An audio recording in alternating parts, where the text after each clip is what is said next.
नमस्कार, खबर अभी तक देख रहे हैं आप और मैं हूं आपके साथ नासिर कुरैशी। खबर की तह तक में खबरों की शुरुआत करते हैं अलग अलग राज्यों की वो खबर जो बहुत अहम है, उनकी गहराई तक जाकर बात करेंगे। और सबसे पहले बात करते हैं चंडीगढ़ से एक अहम खबर। हरियाणा बीजेपी विधायक दल की बैठक में एक बहुत अहम फैसला हुआ और फैसला यह हुआ कि अब हरियाणा के विधायक भी अपने अपने विधानसभा क्षेत्रों में हलकों में जनसंवाद करेंगे। मुख्यमंत्री मनोहर लाल की अध्यक्षता में बैठक हुई थी। इस बैठक में हरियाणा विधानसभा के अध्यक्ष ज्ञानचंद गुप्ता भी मौजूद थे। बीजेपी विधायकों को बड़ी जिम्मेदारी मिली है। अब बीजेपी के विधायक भी अपने अपने हलकों में अपने अपने विधानसभा क्षेत्रों में जनसंवाद करेंगे। जिस तरह के जनसंवाद अभी सीएम करते हैं या फिर सांसदों को भी जिम्मेदारी दी गई है, मंत्री भी कर रहे हैं, तो अब विधायक भी करेंगे। चंडीगढ़ में हरियाणा निवास में बैठक हुई थी और इस बैठक में कई मंत्री भी मौजूद थे और बीजेपी के विधायक भी मौजूद थे।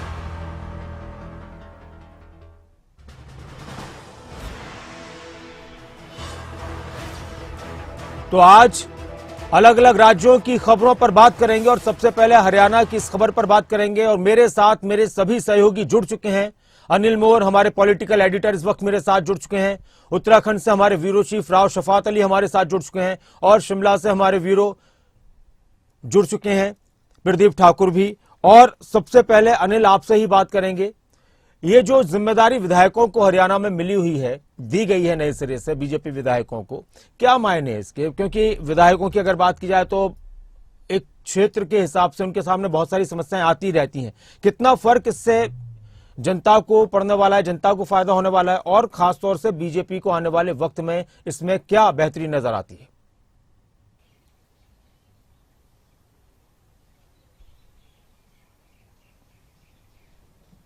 देखिए नासिर, मुख्यमंत्री मनोहर लाल काफ़ी समय से जनसंवाद कार्यक्रम में लगे हुए। मुख्यमंत्री ने कई जिलों में जनसंवाद कार्यक्रम करे, मुख्यमंत्री ने बड़े गांवों में जनसंवाद कार्यक्रम करे, अब मुख्यमंत्री शहरों में जनसंवाद कार्यक्रम कर रहे हैं। कहीं ना कहीं जनसंवाद कार्यक्रम के जरिए प्रदेश की जनता अपनी समस्याएं मुख्यमंत्री के सामने रखती है। मुख्यमंत्री मौके पर ही उन समस्याओं का निदान करते हैं। जो समस्याएं रह जाती है उनके लिए बाकायदा सीएमओ में एक अलग से डिपार्टमेंट बना रखा है। जनसंवाद के लिए बाकायदा एक एससीएस अधिकारी की ड्यूटी लगा रखी है और जो सीएमओ के कुछ जो अधिकारी वो भी इस काम में लगे रहते कि जनसंवाद में जो भी समस्या आती है उनका समाधान कैसे हो और जो समाधान निकाला जाता है, ना सिर्फ बाकायदा जिस व्यक्ति की समस्या होती है उस व्यक्ति को सूचित भी किया जाता है कि जो समस्या आपने मुख्यमंत्री के सामने जनसंवाद कार्यक्रम में रखी थी उस समस्या का इस तरीके से ये समाधान हुआ है। तो उसी तर्ज पर मुख्यमंत्री के जनसंवाद कार्यक्रम की तर्ज पर जो हरियाणा सरकार के मंत्री है वो भी जनसंवाद कार्यक्रम कर रहे हैं, तमाम जिलों में जा रहे हैं, लोगों की समस्या सुन रहे हैं।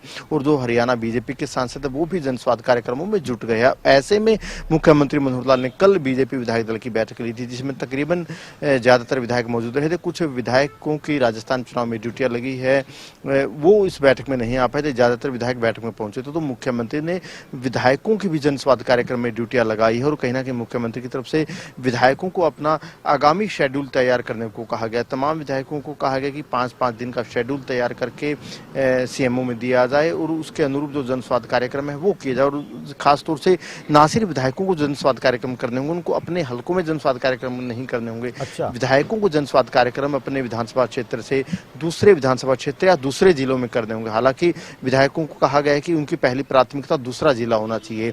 यानी अगर मान लीजिए पंचकूला से विधायक ज्ञानचंद गुप्ता साहब है, वो पंचकूला की बजाय अंबाला या यमुनानगर में अपना जनसंवाद कार्यक्रम करे, तो विधायकों को कहा गया है कि जो भी जनसंवाद कार्यक्रम विधायक करे, ये तो स्पीकर साहब का एग्जाम्पल दिया था, मैं विधायकों की बात कर रहा हूँ। विधायकों को कहा गया कि जो भी जनसंवाद कार्यक्रम करना होगा उनके विधानसभा क्षेत्र से दूसरे जिले में जनसंवाद कार्यक्रम करना होगा। अगर विधायक कंफर्टेबल नहीं है दूसरे जिले में जनसंवाद कार्यक्रम करने में, तब विधायक दूसरी विधानसभा क्षेत्र में जनसंवाद कार्यक्रम करेंगे और जनसंवाद कार्यक्रम में जितने भी लोग आएंगे उनकी समस्याएं सुनेंगे, मौके पर समाधान करेंगे। ये बहुत अहम बात है कि विधायकों को दूसरे हलकों में जनसंवाद कार्यक्रम करना है, दूसरे जिलों में जनसंवाद कार्यक्रम करना है प्राथमिकता के तौर पर। इसके पीछे की वजह क्या नजर आती है अनिल, कि एक विधायक उसकी ज्यादा मजबूती अपने हलके पर होती है, तो वो दूसरे जिलों में जाकर जब जनसंवाद करता है तो उसका क्या क्या फर्क पड़ने वाला है?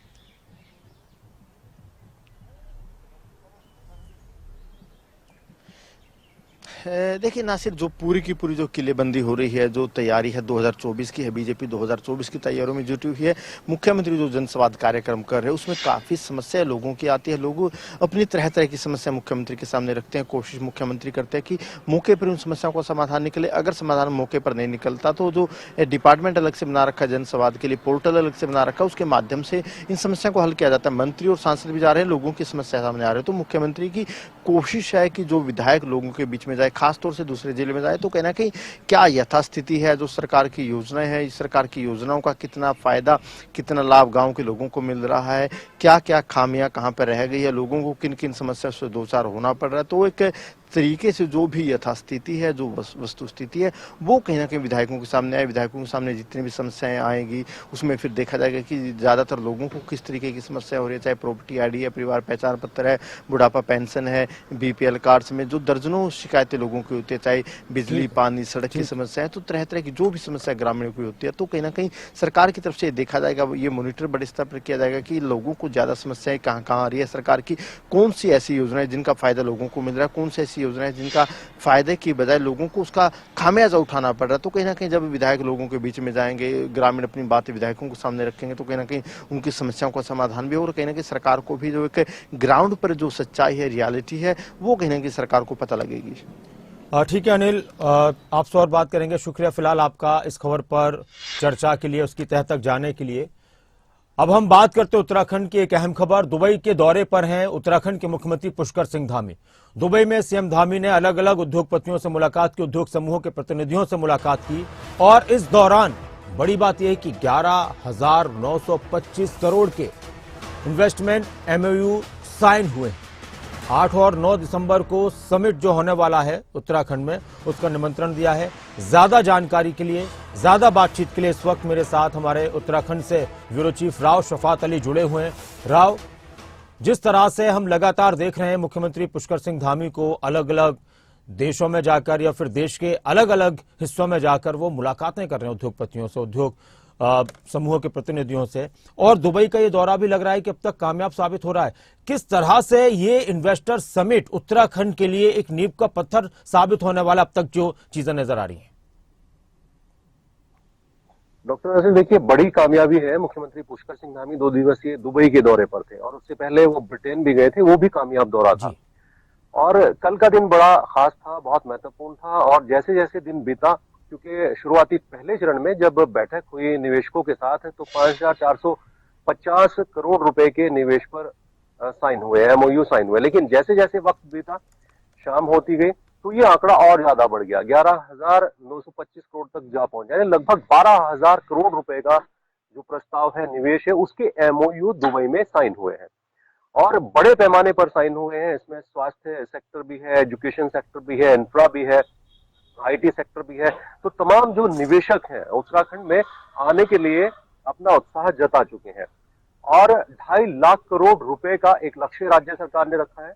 लेकिन उससे पहले ही 50,000 करोड़ रुपए से ज्यादा का जो लक्ष्य है अभी तक अचीव किया जा चुका है, यानी एमओयू साइन किए जा चुके हैं और विदेशी कंपनियां आने के लिए उत्तराखंड में उत्साहित नजर आती हैं।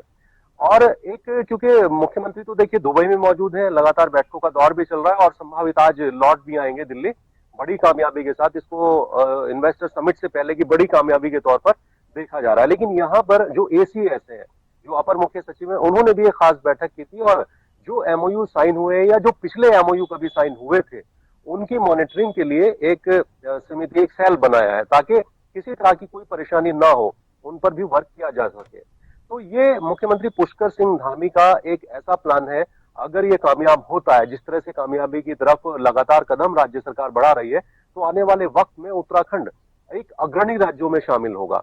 उत्तराखंड का राजस्व, उत्तराखंड में रोजगार की संभावनाएं बहुत होंगी, उत्तराखंड तरक्की की ओर चलता हुआ नजर आएगा। तो इसके लिए बहुत गंभीरता से धामी सरकार ने काम किया है। लेकिन मैं यहाँ ये भी कहना चाहूंगा कि बहुत सारी चीजें ऐसी होती हैं, देखिए नासिर, जब तत्कालीन सरकार थी, त्रिवेंद्र सरकार, तो उस वक्त भी इन्वेस्टर समिट हुआ था और उस वक्त भी बहुत सारे इन्वेस्टर आए थे, लेकिन वो धरातल पर नहीं उतरे थे। वो इन्वेस्ट, क्योंकि जब भी यहाँ उद्योगपति आते हैं तो उनको परेशानी का सामना करना पड़ा था। सिंगल विंडो सिस्टम जरूर बनाया गया था, लेकिन वो कामयाब नहीं हुआ था। लेकिन इस बार पिछली खामियों को, पिछली गलतियों को देखते हुए धामी सरकार ने एक नया जो खाका तैयार किया है, उससे लगता है कि आने वाले वक्त में जो और इन्वेस्टर है वो भी उत्तराखंड आएंगे। लेकिन ये तमाम चीजें, तमाम कवायदे सिर्फ फाइलों तक ही सिमट करके ना रह जाए। जितने भी एमओयू साइन हुए हैं, इनकी मॉनिटरिंग की जाए, उन निवेशकों से, उन उद्योगपति से लगातार कम्युनिकेशन रखा जाए, किसी तरह की कोई एनओसी में दिक्कत ना हो, कोई जी भी अगर शंका हो तो उसको दूर किया जाए। तो तमाम ये चीजें भी होती हैं, क्योंकि इन्वेस्टर समिट के बाद का जो काम होता है वो बहुत महत्वपूर्ण होता है। ये सिर्फ एक इवेंट के तौर पर ना इसको देखा जाए, सिर्फ एक इवेंट ना इसको माना जी जाए। जो भी निवेशक उत्तराखंड में आए उसको किसी तरह की कोई परेशानी ना हो, वो अपना निवेश आसानी से और सरलता से कर सकता हो। तब जाकर बिल्कुल। के उत्तराखंड का जो भविष्य है, उत्तराखंड की जो दिशा है, आने वाले वक्त में दूसरे राज्यों से थोड़ी सी अग्रसर नजर आएगी। ये बहुत अहम बात आपने कही कि इस तरह के इन्वेस्टर समिट या जो भी बिजनेस समिट होते हैं तो उसमें वो सिर्फ एक इवेंट बनकर न रह जाए, बल्कि उसका जो मकसद है वो हासिल हो पाए। क्योंकि कई बार ऐसा भी हुआ है और देखा गया है कि वो लोग आते हैं और बातें होती हैं, मुलाकातें होती हैं, चर्चाएं होती हैं और फिर चले जाते हैं। फिर बाद में बहुत सारे सवाल उठते हैं कि कहाँ गए वो एमओयू जो साइन होते हैं। लेकिन इस बार उत्तराखंड सरकार की तरफ से जितनी मजबूती से और गंभीरता से इस पर काम किया जा रहा है, तो लग रहा है कि आने वाला वक्त उत्तराखंड के लिए बहुत बेहतरी इस इन्वेस्टर समिट से लेकर आएगा। राव, हम एक और खबर पर भी आपसे बात करेंगे, राव शफात अली, लेकिन अभी फिलहाल एक खबर शिमला की हम लेते हैं। हिमाचल प्रदेश से एक अहम खबर, एचआरटीसी को लेकर लगेज पॉलिसी पर सियासी तकरार बढ़ने लगी है। नेता प्रतिपक्ष जयराम ठाकुर ने सुक्खू सरकार पर निशाना साधा और लगेज पॉलिसी के मामले में यह कहा है उन्होंने कि लगेज पॉलिसी के मामले में रोडवेज कर्मचारियों को बर्खास्त करना तानाशाही है। मनमाने नियमों से प्रदेश के हर वर्ग को सरकार परेशान कर रही है। सुक्खू सरकार की पॉलिसी के नियम हास्यास्पद हैं। नेता प्रतिपक्ष हिमाचल के पूर्व मुख्यमंत्री जयराम ठाकुर कह रहे हैं कि सुक्खू सरकार की पॉलिसी के नियम हास्यास्पद हैं। पात्रता के मामले में नियमों का ध्यान रखना चाहिए। डिप्टी सीएम मुकेश अग्निहोत्री ने लगेज पॉलिसी को ठहराया सही और कहा कि जो लोग बस में सफर नहीं करते उनके भेजे सामान का पैसा लेना गलत नहीं। लगेज पॉलिसी से अब तक 1 करोड़ की आय हुई है। ज्यादा बातचीत के लिए, इस खबर की तह तक जाने के लिए प्रदीप ठाकुर हमारे साथ जुड़े हुए हैं। प्रदीप, ये लगेज पॉलिसी, इसके बारे में थोड़ा सा संक्षेप में बता दीजिए और इस पर जो सियासत शुरू हो चुकी है इस मुद्दे पर भी, ये किस दिशा में जा रही है और हिमाचल में लगेज पॉलिसी की क्या महत्वता है?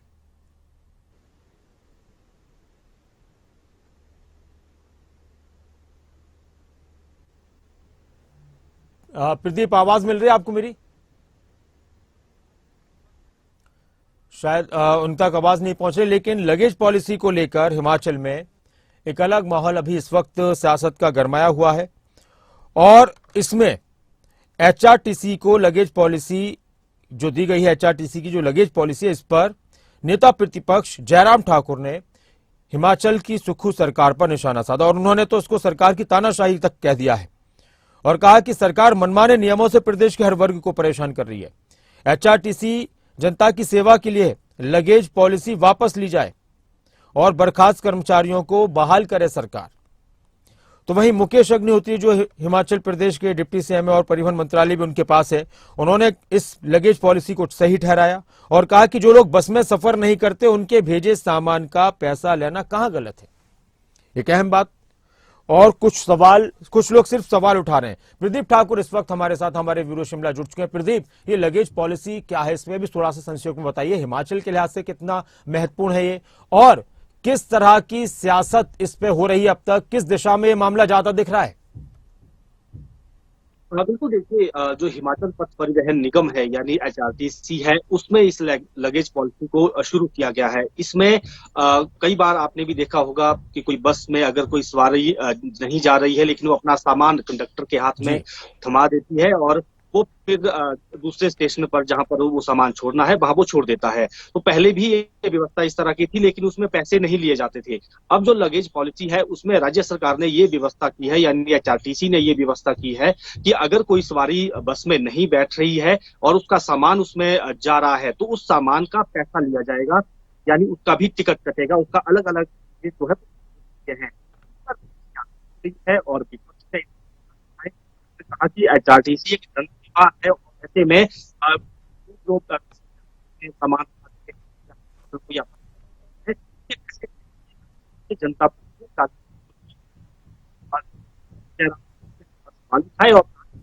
प्रदीप, मैं आपसे अभी और बात करूंगा, आपकी आवाज थोड़ी ठीक से नहीं आ रही। तो हम हिमाचल प्रदेश की अगर बात करें, हिमाचल में लगेज पॉलिसी, और अक्सर वो होता है, आपने भी देखा होगा कि कई बार लोग अपना सामान भेज रहे होते हैं किसी दूसरी जगह से दूसरी जगह पर, तो लोग सफर तो नहीं कर रहे होते, लेकिन उनका कहना होता है कि हमारा सामान उस गंतव्य तक पहुंच जाए जहां पर वो पहुंचाना चाहते हैं, तो उसके चार्ज जो लगते हैं उसको लेकर जो पॉलिसी है उस पर हिमाचल में सियासत नजर आ रही है। प्रदीप हमारे साथ जुड़े हुए। जी प्रदीप, अपनी बात पूरी करें। जैसे मैं पहले भी जिक्र कर रहा था कि जो लगेज पॉलिसी बनाई गई है उस पर नेता प्रतिपक्ष ने सवाल उठाए हैं कि इसको वापस लिया जाना चाहिए। और सवाल इसलिए भी अब उठाया गया है क्योंकि इस लगेज पॉलिसी का कुछ जगह विरोध भी हुआ, और ये देखने में आया कि दो कंडक्टर जो एचआरटीसी के हैं उन्होंने एक व्हाट्सएप ग्रुप में इसको लेकर एक मैसेज डाला और कहा कि हमने इस लगेज पॉलिसी को फेल करना है, ये ठीक नहीं है, तो उनको बर्खास्त कर दिया गया है। इस पर नेता प्रतिपक्ष ने कहा कि उन जो कर्मचारी हैं उनको वापस बहाल किया जाए और ऐसी कार्रवाई नहीं की जानी चाहिए। ये आम जन भावना के खिलाफ है। प्रदीप, मैं छोटे छोटे कुछ सवाल आपसे करना चाहता हूं। एक तो ये कि उन कर्मचारियों का, कंडक्टर की, उनका क्या कहना है, उनको क्यों खराब लग रही है ये पॉलिसी, किससे किस तरह की दिक्कतें होंगी, और सरकार को क्यों सही लग रही है, इससे क्या फायदा होगा? बिल्कुल, देखिए, सरकार को ये लग रहा है कि जो सवारी हमारी बस में नहीं जा रही है लेकिन सामान उनका जा रहा है, तो ऐसे में उसका भी टिकट हमें मिलना चाहिए। वो एचआरटीसी है जो पहले ही घाटे में चल रही है, उसके आय संवर्धन में वो काम करेगी। और डिप्टी सीएम मुकेश अग्निहोत्री उन्होंने कहा कि अब तक हमें 1 करोड़ रुपए का इससे लाभ भी हो चुका है और लोग खुशी से पैसा दे रहे हैं। लेकिन कुछ चीजों पे हमने छूट भी दे रखी है, जैसे बच्चों के लैपटॉप जाते हैं या कोई व्हील चेयर जाती है या साइकिल जाती है तो उसके पैसे नहीं लिए जाते हैं, या फिर किसी व्यक्ति के हाथ में कोई छोटी चीज थमा के जाता है या कोई किसी भी सामान को थमा कर जाता है तो उससे पैसे नहीं लेते। लेकिन जो अमूमन कंडक्टर के हाथ में सामान दिया जाता था उसमें भी पैसा व्यक्ति देता था उस कंडक्टर को, लेकिन वो रिकॉर्ड में नहीं आता था। तो ऐसे में उस पैसे को रिकॉर्ड में लाया जाए और उसमें एचआरटीसी को फायदा हो, इसलिए इस लगेज पॉलिसी को शुरू किया गया है। बीजेपी का विरोध ये है कि ये एक सामान्य सर्विस है, लोगों से जुड़ी हुई सेवा है, तो इसमें पैसे का कोई लेन देन नहीं होना चाहिए और पैसा इसमें नहीं लिया जाना चाहिए। कोई भी व्यक्ति किसी के पास भी अपना सामान थमा सकता है। और ऐसा पीछे कुछ जगह कई बार देखने को मिला कि लोगों ने शादी की एल्बम जो है वो किसी के हाथ में थमा दी, उसका भी टिकट कट किया, उससे विरोध शुरू हुआ था। और जहां तक कंडक्टरों की बात है, उनका जो विरोध है कि लगेज पॉलिसी नहीं होनी चाहिए, पहले भी एचआरटीसी के कंडक्टरों ने इसका विरोध किया। उन्होंने कहा कि जो व्यक्ति हमारे पास सामान देगा उसको उतारने का जिम्मा भी उसका खुद का होगा, अगर बीच में टूट फूट होती है उसका जिम्मा भी उसका खुद का होगा और उस व्यक्ति को व्यवस्था करनी होगी दूसरी जगह पर सामान उतारने के लिए, हम उसके जिम्मेदार नहीं होंगे। तो ये तमाम एक तरह से हम कह सकते हैं कि टकराव की स्थिति बनी थी। लेकिन अब धीरे धीरे ये पॉलिसी बेशक सुचारू रूप से शुरू हुई है, लेकिन जब 2 कंडक्टरों को बर्खास्त किया गया उनकी तरफ से, जिस तरह से उन्होंने प्रोपेगेंडा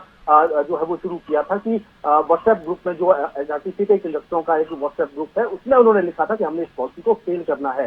तो इससे जो है एचआरटीसी प्रबंधन नाराज हुआ और फिर उनको बर्खास्त किया गया। अब विपक्ष उनके पक्ष में खड़ा हो गया है और विपक्ष की मांग है कि अब उनको बहाल किया जाना चाहिए और इस पॉलिसी को भी खत्म करना चाहिए। जी नासिर, बहुत शुक्रिया प्रदीप इस पूरी खबर की तह तक जाने के लिए।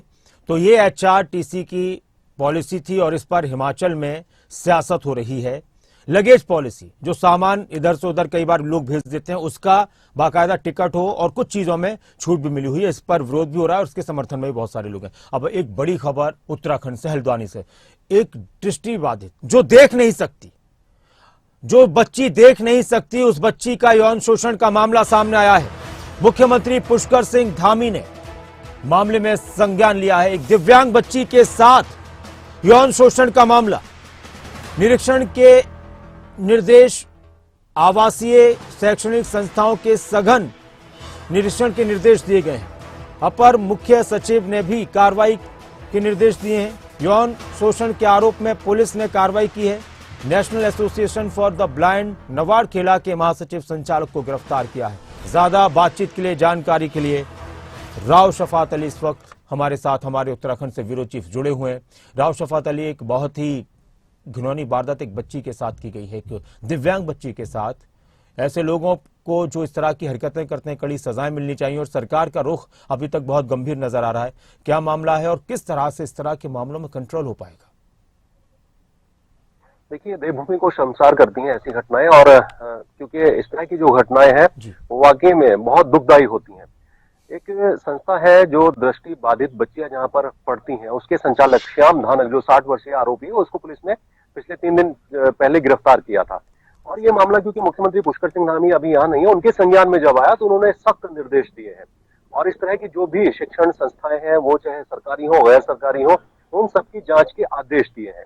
जो शिक्षा निदेशक हैं बंशीधर भगत, उन्होंने भी ये जानकारी दी है कि जितनी भी ऐसी संस्थाएं हैं जहां छोटी बच्चियां या बच्चे पढ़ते हैं, उन सब की जांच की जाएगी और उन सब बच्चों से बात की जाएगी ताकि इस तरह की घटना की पुनरावृत्ति न हो, आगे इस तरह की घटनाएं न हो।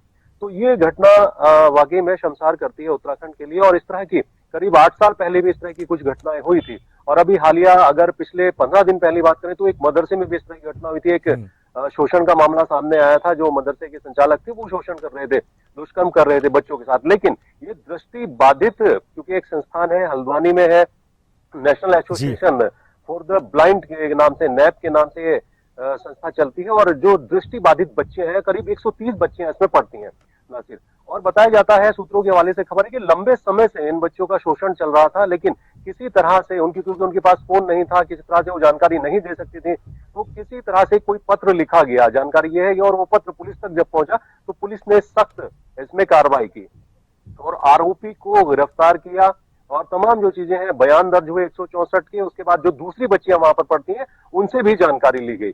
तो खैर, मुख्यमंत्री पुष्कर सिंह धामी ने इस पूरे मामले को बेहद गंभीरता से लेते हुए निर्देश देते और निर्देश के बाद अब जितने भी उत्तराखंड में इस तरह के संस्थान है जहां पर बच्चे और बच्चियां पढ़ते हैं, उनसे भी जानकारी ली जाएगी, किसी तरह का उनका कोई शोषण तो नहीं होता है। जी, बहुत शुक्रिया राव इस पूरी बातचीत के लिए, राव शफात अली, और इस जानकारी के लिए आपका। तो एक बच्ची जिसके साथ यौन शोषण किया गया है, वो बच्ची देख नहीं सकती, ऐसे लोगों को कड़ी से कड़ी सजा मिलनी चाहिए। हालांकि पुलिस ने उस शख्स को गिरफ्तार कर लिया है। संचालक है दृष्टिबाधित केंद्र का, वो ऐसी हरकत कर रहा है, 60 साल की उम्र है और एक न देख सकने वाली लड़की के साथ इस तरह की हरकत की गई है। अब आगे बढ़ते हैं एक और अहम खबर और बात करते हैं नशे की। पंजाब सरकार की तरफ से नशे के खिलाफ बड़ी मुहिम चलाई जा रही है। नशे के लिए पंजाब हमेशा से बदनाम रहा है और इन पिछले कुछ सालों में, दशकों में तो और ज्यादा बदनाम हुआ है। पंजाब के युवाओं को नशे के खिलाफ जागरूक किया जाएगा। द होप इनिशिएटिव मुहिम के तहत अरदास की जाएगी पंजाब पुलिस की तरफ से। श्री हरमंदिर साहिब में अरदास की जाएगी और इस अरदास में सरकारी और प्राइवेट स्कूल के बच्चे भी शामिल होंगे और इन बच्चों के साथ पंजाब के मुख्यमंत्री भगवंत मान भी अरदास करेंगे। और ज्यादा जानकारी के लिए, इस खबर की तह तक जाने के लिए हरसिमरत हमारे साथ जुड़ चुकी है, हमारी संवाददाता। हरसिमरत, किस तरह की कोशिशें पंजाब में नशे को लेकर नजर आ रही हैं और ये जो कोशिश की जाएगी, अरदास की जाएगी, इसका क्या फर्क पड़ने वाला है? इस वक्त हम पंजाब की अगर बात की जाए तो नशे में कहां पर है पंजाब?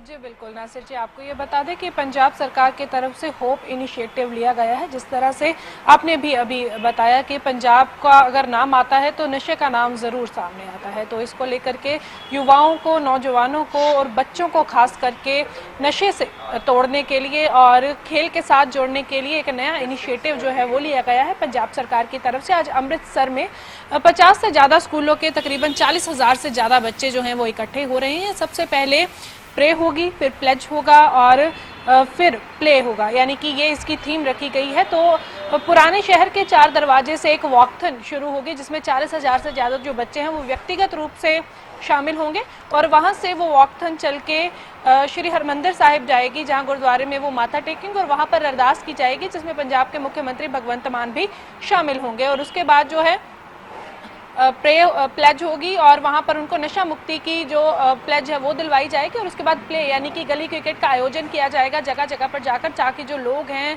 जो बुजुर्ग हैं, जो नौजवान हैं, जो बच्चे हैं, वो सभी खेलों से जुड़ सके और नशे को ना कह सके। तो एक नए प्रकार का इनिशिएटिव जो है नशे को रोकने के लिए, नशे से दूर करने के लिए बच्चों को ये लिया गया है। आपको ये भी बता दें कि 40,000 से ज़्यादा बच्चे जो हैं वहाँ पर व्यक्तिगत रूप से होंगे, जिन्हें पीले रंग की यानी कि भगत सिंह जिस रंग की पगड़ी पहनते थे उस रंग की पगड़ियाँ भी सजाई जाएंगी। साथ ही साथ ऑनलाइन QR कोड भी दिया गया है जिसको स्कैन करके घर बैठे लोग भी इस वॉकथन का या इस सेरेमनी का हिस्सा बन सकते हैं। तो इस तरह का एक इनिशिएटिव जिसको होप नाम दिया गया है वो पंजाब सरकार की तरफ से नशा रोकने के लिए शुरू किया गया है।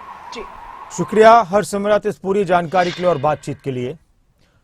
तो बात हरियाणा की भी हुई, पंजाब की भी हुई, उत्तराखंड की भी हुई, हिमाचल की भी हुई और हर खबर की तह तक जाकर हमारे संवाददाताओं ने आपको खबरों से रूबरू कराया। फिलहाल खबर की तह तक में इतना ही, लेकिन खबरें अभी तक पर, खबरों का सिलसिला लगातार जारी है। एक छोटे से ब्रेक के बाद फिर से खबरों की शुरुआत करते हैं। आप बने रहें खबर अभी तक के साथ।